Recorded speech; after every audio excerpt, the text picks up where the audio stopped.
Outro olhar. A apresentação Kleber Benvenu. Olá, bom dia família Bandeirantes, bom dia para você que nos escuta na intimidade do rádio ou também que nos acompanha aqui pela internet. A educação mudou muito, a educação superior tanto mais. Nosso estado tem universidades reconhecidas, parques tecnológicos, produção de conhecimento de ponta e muito disso vem de instituições tradicionais, mas que justamente souberam ao mesmo tempo se reinventar para esse novo tempo. E esse justamente é o nosso outro olhar de hoje. Um olhar para a educação, mais especificamente até para a educação superior nessa perspectiva.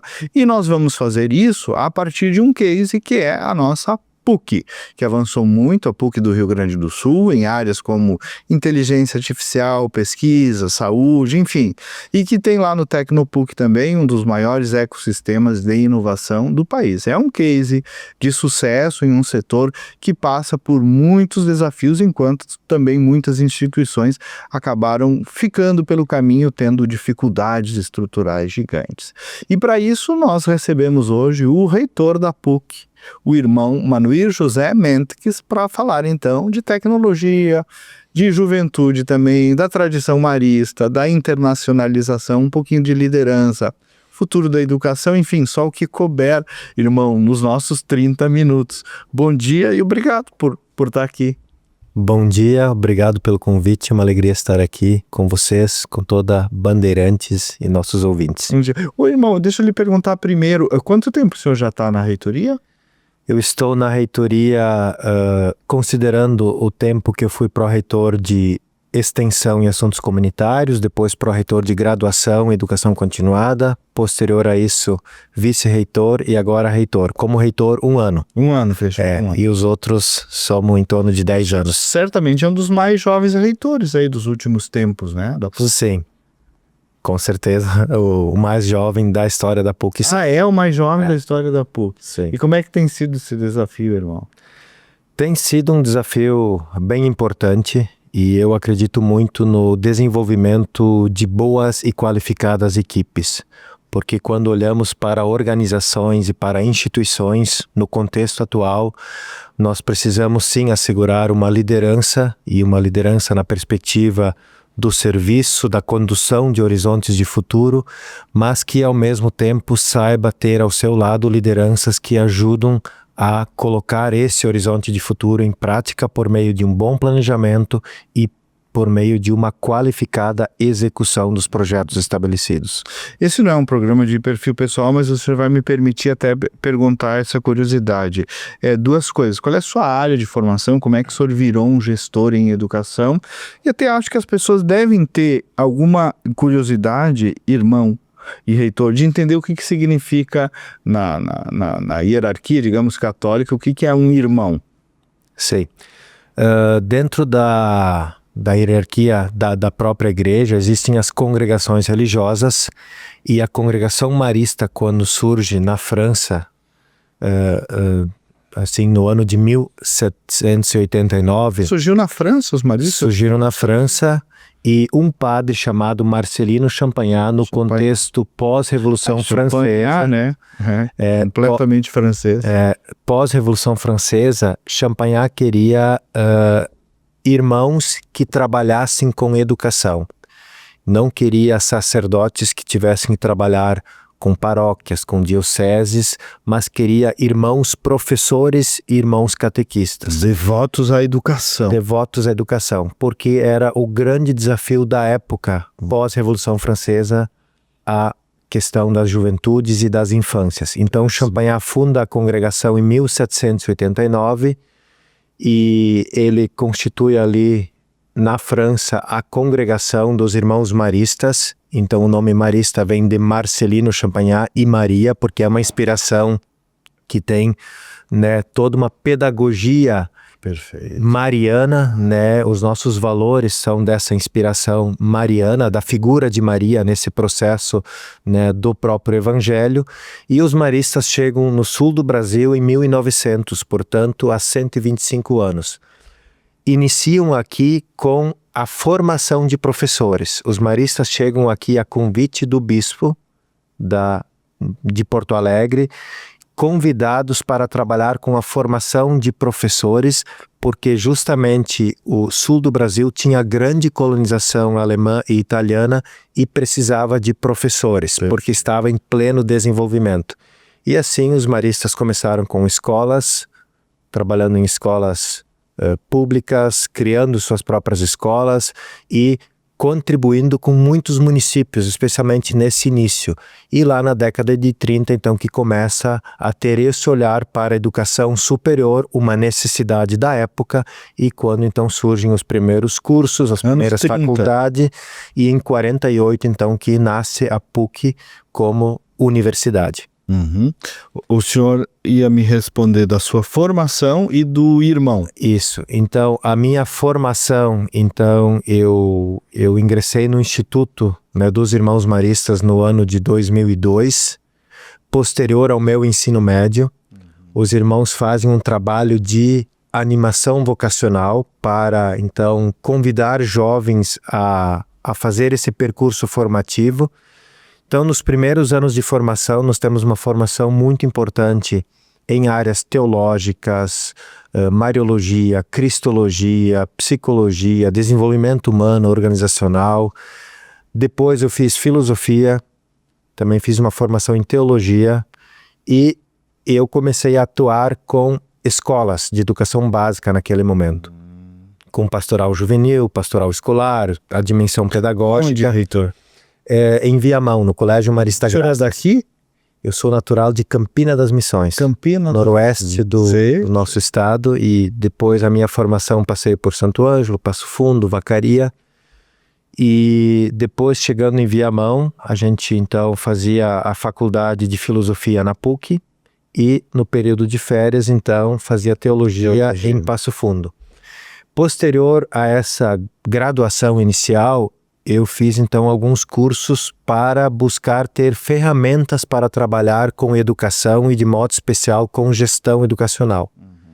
Então eu fiz especializações em gestão educacional, depois em gestão de projetos, fiz MBA em gestão empresarial e também mais recentemente um MBA em finanças, né, preparado para ser reitor. E áreas assim atreladas a este contexto mais de mercado, de organizações. E, né, nesse período também fiz mestrado em educação e doutorado em educação. Então fiz toda essa formação, tanto acadêmica e a formação mais ferramental, técnica, com MBAs muito orientados para a gestão. E mais as experiências em gestão educacional e também como pró-reitor, antes de virar reitor, né? Sim, eu trabalhei também coordenando as escolas da Rede Marista no Rio Grande do Sul e Brasília e Mato Grosso, em Sinop.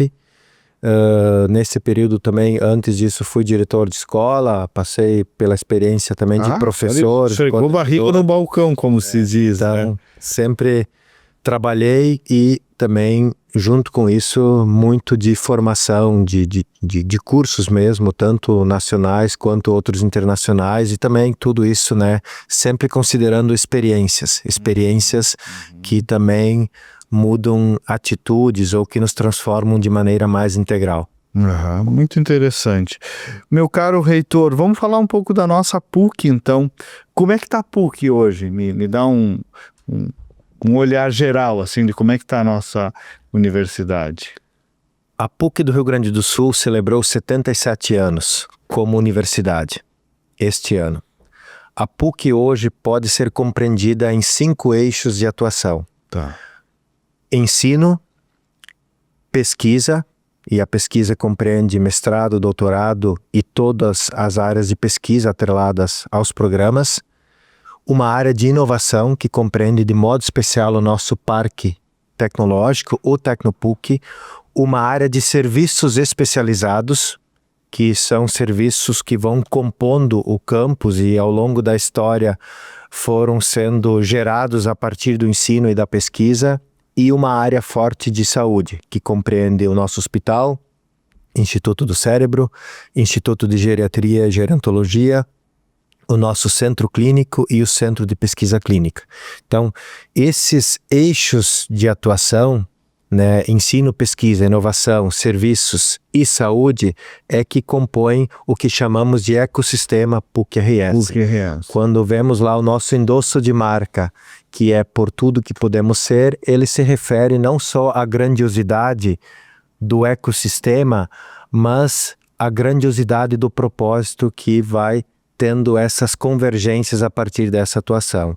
Então a PUC segue muito forte, segue muito conectada, segue muito aberta a um processo de construção com os atores da quádrupla hélice, que são as universidades, governo, empresas e sociedade, e a PUC tem um posicionamento denominado inovação, geração de impacto e valor para a sociedade. Então, em tudo o que buscamos ser como universidade e oferecer para a sociedade, em tudo isso nós buscamos gerar valor, e esse valor precisa ser percebido pelas pessoas, vivenciado por aqueles que nos acessam, e isso é também o desafio constante em termos de planejamento, em termos de execução e também em termos de criação de novos futuros, que é justamente aquilo que as universidades são chamadas a ser, né? Um centro de excelência, mas também um centro que incide sobre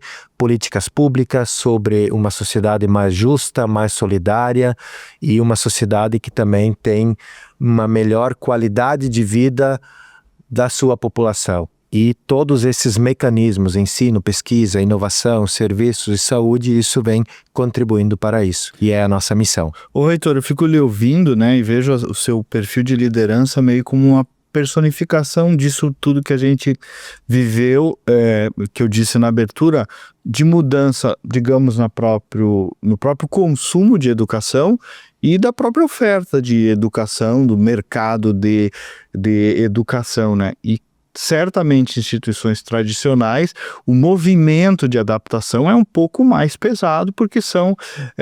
como é que foi essa transição, em que pé ela está, como é que a PUC se posiciona dentro de todas essas mudanças, EAD, enfim, todo esse universo que mudou na educação? O Brasil tem vivido nos últimos 10 anos de modo especial uma grande transformação na educação superior. Nós tivemos nos últimos 10 anos um avanço da educação EAD. Nós tivemos aqui grandes desafios econômicos, políticos, uma pandemia, no caso do Rio Grande do Sul, uma crise climática, e tudo isso impactou muito as instituições. E na PUC do Rio Grande do Sul, esse movimento, ele, a partir de 2015, ele vem sendo muito constituído por meio do nosso planejamento estratégico. Nós encerramos um ciclo em 2022 e de 23 a 27 estamos num outro ciclo de planejamento estratégico. E este ciclo ele é construído com a nossa comunidade a partir do mapeamento de cenários internos e externos, a partir da escuta de muitas organizações, a partir da escuta de muitas pessoas, a partir do movimento de escuta dos nossos egressos, e pode-se confirmar hoje que a gente talvez tenha uma proximidade melhor com os nossos públicos. Perfeito. A gente hoje busca atualizar currículos de forma constante, a gente tem algumas pautas que realmente são muito preocupantes e temos iniciativas muito fecundas e propícias, como é o caso da formação de professores para a educação básica. Nós reestruturamos todos os nossos currículos, nós temos buscado uma atuação junto com governos federal, municipal, estadual, junto com empresas. Interação comunitária. Uma interação comunitária para buscar com que mais pessoas tenham acesso a estes cursos, de forma gratuita, inclusive, mas que não podemos assegurar somente o acesso, precisamos assegurar a permanência desses alunos.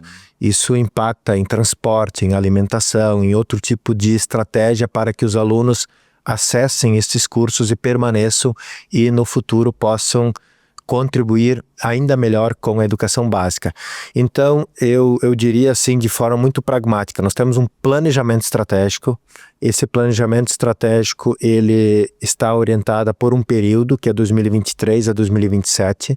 Nós temos também outros comitês que vão olhando para esse futuro, para além de 27, e olhando para temas que impactam hoje muito fortemente a educação superior, como inteligência artificial, novas tecnologias, novos contextos, a necessidade de estar conectado com o que chamamos de quádrupla hélice, né, e que é muito liderado pelo nosso Parque Científico Tecnológico, Tecnopuc, que é essa relação de interdependência entre governo, empresa, sociedade e a própria universidade, para que, no fundo, a gente forme pessoas para um mundo melhor, para que a nossa pesquisa científica se transforme em pesquisa aplicada e resolva problemas da sociedade. Vida social, real. E que os nossos serviços colaborem e o nosso ecossistema de saúde para a qualidade de vida das pessoas e das próprias organizações. No Brasil, nós temos um grande desafio de transformar pesquisa científica em inovação. Nós somos o país que está na posição 9 em produção científica e na posição 49 quando falamos em inovação. Ou seja, nós temos um desafio de país que é de transformar a pesquisa científica, que é muito qualificada, e especialmente, né, num grupo de universidades, né, comunitárias, federais, né, uma pesquisa muito qualificada, mas essa pesquisa pode e deve colaborar ainda mais para a resolução de problemas reais que o nosso país enfrenta. E na PUC nós conseguimos dar esse passo no momento em que nós conectamos por meio de um laboratório que hoje e este ano de 2025, né, ele recebeu o prêmio de segundo melhor projeto entre mais de 1.000 projetos submetidos entre universidades, esse prêmio recebido em Londres, como um programa de inovação curricular para nossos estudantes. Ou seja, esse laboratório, ele trabalha com nossos professores, pesquisadores, para que a gente consiga justamente a partir do currículo fazer nascer novos empreendimentos, novas oportunidades, novos negócios, conectando com o nosso Tecnopuc, e o Tecnopuc faz todo um processo de incubação para que essas novas ideias se transformem em algo que pode desenvolver a sociedade. Transforma em vida, né? Isso, porque quando falamos, né, no nosso Tecnopuc, nós estamos falando aqui de quase 400 empresas ou startups e que geram 6.000 empregos diretos no Tecnopuc. De empregos. E isso é... 6.000 só lá. Só no Tecnopuc. Isso significa... Isso é uma nova universidade. Atrair talentos, reter talentos e, de alguma forma, desenvolver Porto Alegre, o Rio Grande do Sul e o Brasil. Então, esse é um ponto que nós buscamos integrar de forma constante por meio do currículo. O currículo sempre numa instituição, ele é essa base política, essa base construída de intencionalidades de formação, de habilidades e competências para os nossos estudantes. E quando nós trazemos um conceito de trabalhabilidade, nós queremos que nossos estudantes na PUC-RS sejam, para além de bons técnicos nas suas áreas, bons cidadãos e lideranças para empreender, para inovar e para gerar impacto, seja como colaboradores de alguma organização ou como idealizadores de um novo empreendimento, de um novo negócio. Agora, reitor, esses centros tecnológicos, né, romperam justamente esse desafio, né, da interação, até como locus, né, na medida em que o locus de algumas empresas é a própria universidade. Bom, a universidade em si já é uma interação comunitária, né? Então tem essa mudança é transcendental, assim, do novo tempo. E a PUC foi muito pioneira nisso, né? Por meio do Tecnopuc, mas dessa visão. E até eu pedi para me entregarem aqui a revista da PUC, né? Que falou exatamente desse posicionamento que o senhor disse, né? por tudo o que podemos ser, né? Inspirada pelo passado, conectada ao presente e voltada para o futuro. É o novo movimento institucional da PUC, que é o resumo de tudo isso que o senhor está dizendo aí.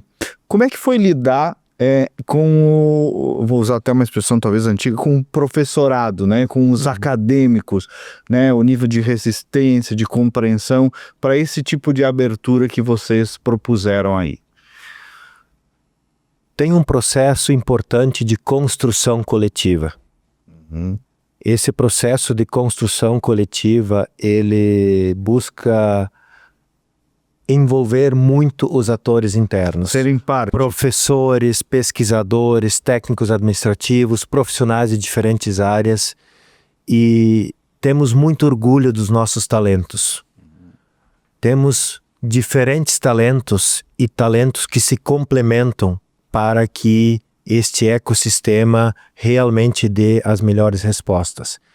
Então, as metodologias de planejamento que nós utilizamos, e isso não é de agora, isso já tem pelo menos uma década que a gente tem conseguido olhar isso, ela envolve olhar esse ecossistema como um todo, sem deixar de olhar para aquilo que é específico de cada escola. Então nós temos um conjunto de direcionadores estratégicos que confirmam isso, como por exemplo, pessoa no centro de cada experiência, uma comunidade inclusiva, plural e criativa. Atuam na PUC 7.000 colaboradores entre a universidade e o hospital. São muitas pessoas que diariamente estão lá para servir aqueles que nos buscam, nossos estudantes, as pessoas que buscam o nosso TecnoPUC, nossos serviços, quem vem visitar o museu da PUC, quem vem no parque esportivo, nos institutos de pesquisa. Então, nós temos esse princípio de sermos uma comunidade inclusiva, plural e criativa, sermos um vetor de desenvolvimento da sociedade, porque somos uma universidade comunitária, uma universidade sem fins de lucro e que precisa e deve ter como horizonte ajudar a desenvolver a nossa realidade. Porto Alegre, Rio Grande do Sul, no fundo, é a mensagem cristã, né? Exatamente. Como evangelizar e amar o próximo. Isso, como Pontifícia Universidade Católica, nós temos esses valores muito enraizados, muito presentes, e por isso que o engajamento interno da nossa comunidade é tão importante.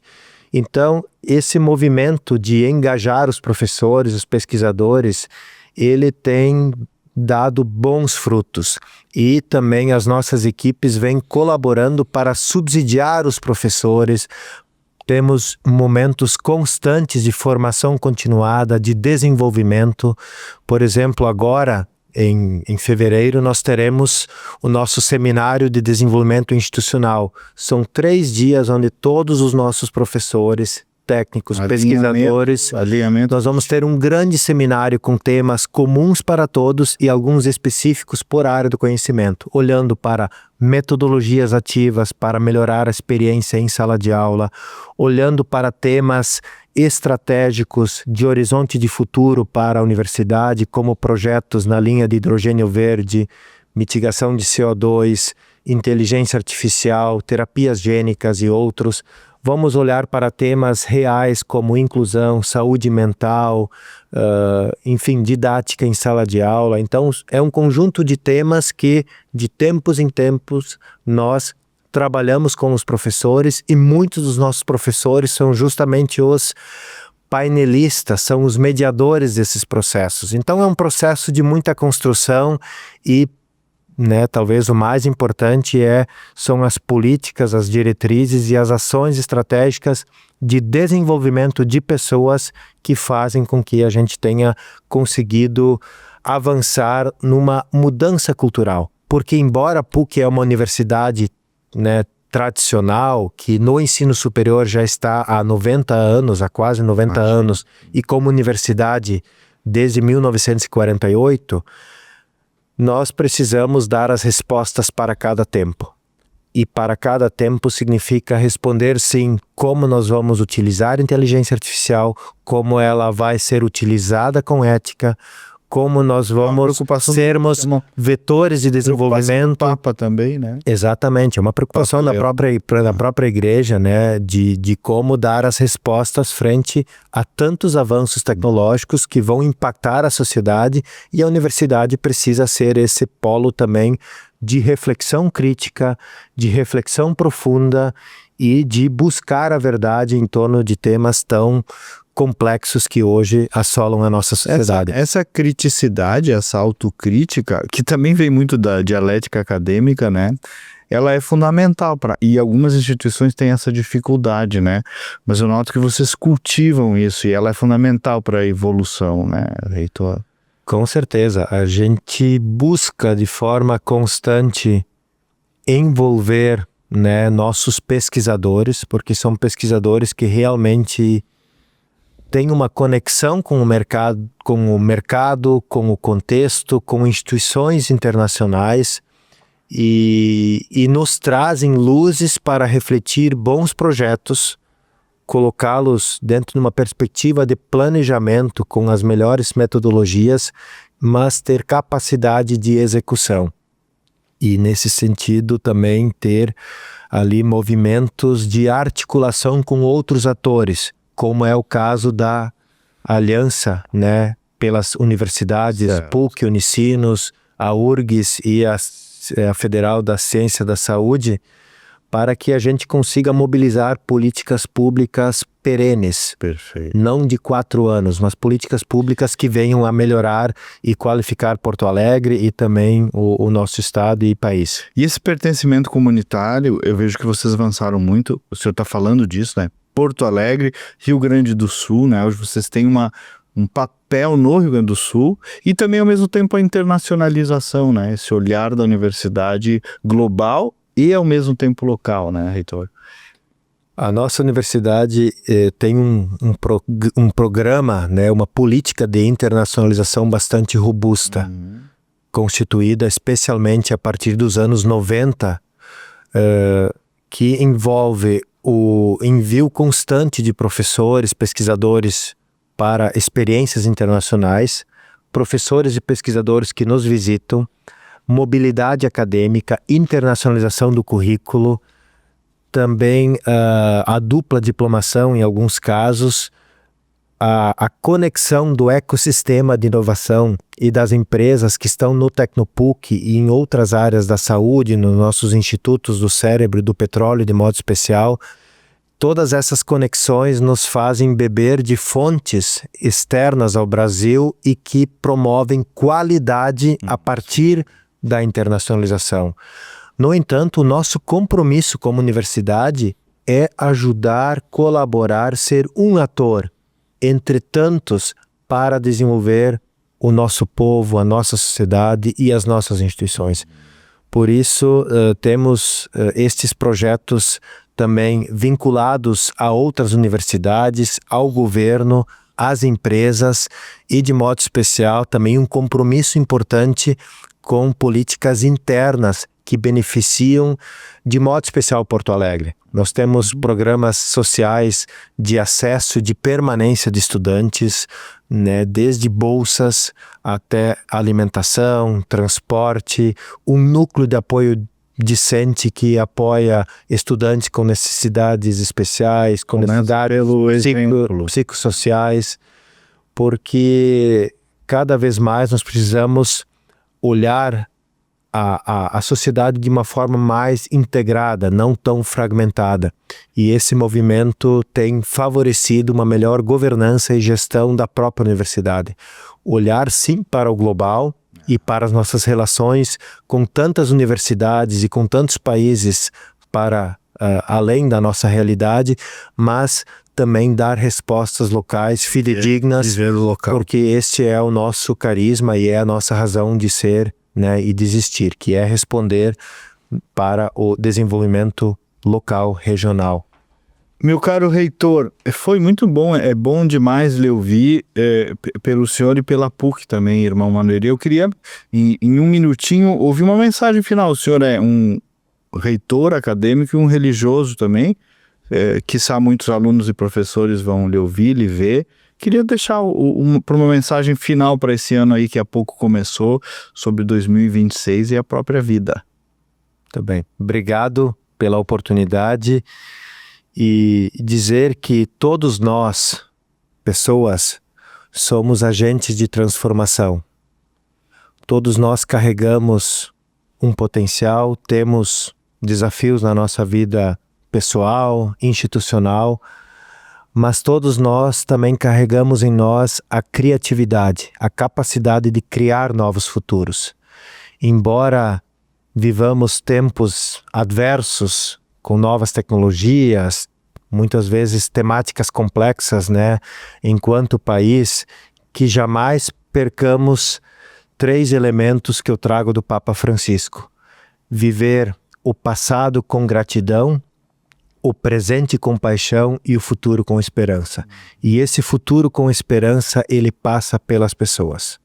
Ele passa pelo agente comunitário, como falamos lá na universidade, de que nós somos uma comunidade e nessa comunidade as pessoas pertencem e elas só pertencem quando elas se vinculam fisicamente, psiquicamente, emocionalmente e espiritualmente como membros de um propósito, de algo que torna o mundo e as pessoas melhores todos os dias. Amém.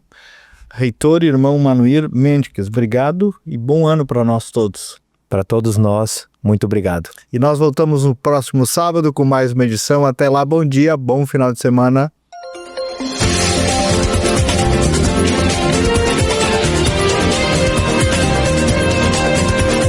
Outro olhar. A apresentação Kleber Benvenu.